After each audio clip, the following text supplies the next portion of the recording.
গিয়েছিলাম আমার ছোট ছেলে মিনহাজকে স্কুল থেকে আনতে।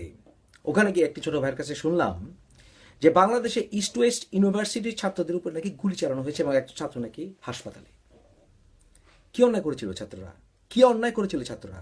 ভিএটির বিরুদ্ধে আন্দোলন করেছে না? ট্যাক্স, তাদের উপরে ট্যাক্স চাপিয়েছে, এর জন্য আন্দোলন করেছে, তাদের উপরে এর জন্য তাদেরকে গুলি চালাতে হবে। তারা কি করেছিল? তারা তো আমাদের সন্তান। তারা যদি উল্টো আমাদেরকে গুলি চালায়, আমরা তো পিতা, পিতা প্রজন্ম, আমরা আমরা গুলি খাবো। তবু তাদেরকে তো সন্তানদের উপর তো গুলি চালাবো না। যে কি অন্যায় করেছে যে আমাদের সন্তানদের উপর গুলি চালাতে হবে? তাহলে 1952 সালে পাকিস্তান আর্মি যখন আমাদের বাংলাদেশের ছাত্রদের উপরে রফিক জাব্বার ওদের উপরে গুলি চালিয়েছিল, তা তাদের মধ্যে আর আপনাদের মধ্যে পার্থক্য কি? যে আমাদের টাকায় কেনা গুলি দিয়ে আমাদের সন্তানদের উপর গুলি চালাতে হবে কেন? কি তাদের দাবি, কি তাদের অন্যায় যে তাদেরকে গুলি চালাতে হবে, আমাদের এই সন্তান প্রজন্মের উপর গুলি চালাতে হবে? তাহলে 1969 সাল, 70 সাল, 71 সালে ছাত্রদের উপর যে গুলি চালিয়েছিল, তাহলে আপনাদের মধ্যে তাদের মধ্যে পার্থক্য কি? কি পার্থক্য? তাহলে নূর হোসেনের উপরে যখন গুলি চালানো হয়েছিল, তখন এর সাথে স্বৈরাচার নূর হোসেনের উপরে গুলি চালিয়েছিল, তাদের সঙ্গে আপনাদের মধ্যে পার্থক্য কি? কি পার্থক্য যে আমাদের সন্তান প্রজন্মের উপর আপনাদেরকে গুলি চালাতে হবে? কি অন্যায় তারা করেছিল? তারা লেখাপড়া করতে চায়, কারণ পাবলিক বিশ্ববিদ্যালয়গুলোতে সেই শিক্ষা পরিবেশ আপনারা দিতে পারেন না। এদের তো উচিত, তাদের তো উচিত আপনাদের মাগনা পড়ানো, উইদাউট টাকা পড়ানো।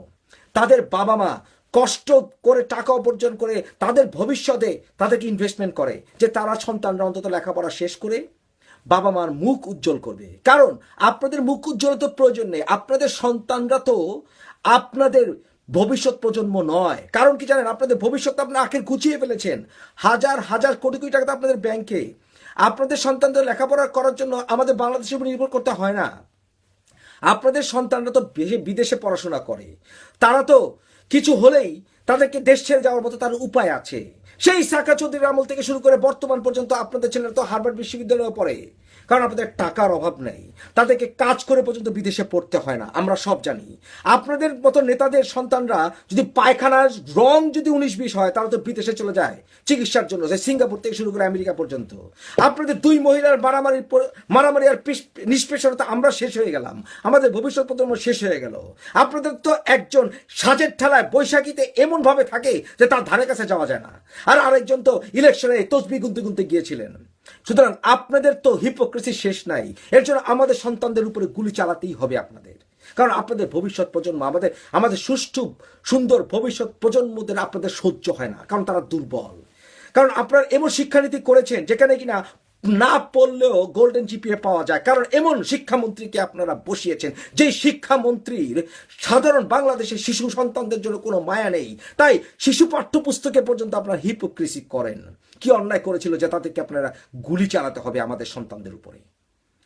আমি বলছি, যারা কিনা আজকে প্রাইভেট বিশ্ববিদ্যালয় ছাত্র, তারা সবাই ঐক্যবদ্ধ হও এবং এই গুলির পাল্টা জবাব দিতে হবে। তোমরা সারা বাংলাদেশে আন্দোলন গড়ে তোলো, তোমরা সারা বাংলাদেশে লাগাতার হরতাল পালন করবে প্রতিটা বিশ্ববিদ্যালয়, প্রাইভেট বিশ্ববিদ্যালয়ে।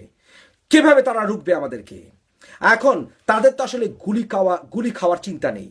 আমাদের এই যে ছেলেটি গুলি খেলো, তার বাবা মাকে তো এখন চিন্তা করতে হবে তার চিকিৎসা কিভাবে হবে। কারণ বাংলাদেশে যেখানে চিকিৎসা হয় সেই ল্যাবেরও দেখলাম, সেখানে টাকার জন্য তারা ইন্টেনসিভ কেয়ারে পাঠিয়ে দেয় এবং মেয়েদেরকে পেট কাটে অযথা বাচ্চা প্রসব করার জন্য, কারণ টাকা বুঝে তারা।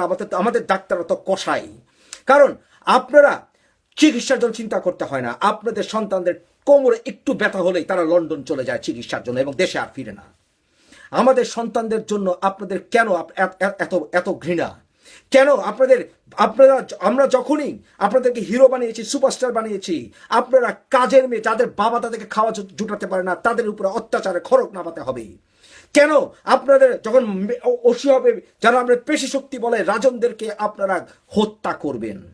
এবং কেন আমাদের ভবিষ্যতের গলা আপনারা টিপে ধরবেন? আপনাদের কি অন্যায় করেছিল এই শিশুরা? আমাদের সন্তান তো এরা না, এরা তো আমাদেরই শিশু। আজকে না হয় হাতে পায়ে বড় হয়ে বিশ্ববিদ্যালয়ে পড়ে, তাই না? কেন আমাদের ভবিষ্যৎ প্রজন্মের উপর আপনার গুলি চালান? হ্যাডম যদি থাকে যান মায়ানমারে, যখন গুলি ছোড়ে পাল্টা গুলির জবাব দেন। যখন আমাদের শিশু ফেলনিকে কাটাচারে ঝোলানো হয় তখন বিএসএফ এর উপর গুলি চালান, হ্যাডম যদি থাকে। আসলে সত্যি কথা হ্যাডম নেই, তাই নিরীহ ছাত্রদের উপরে ভবিষ্যৎ প্রজন্মের উপর গুলি চালান।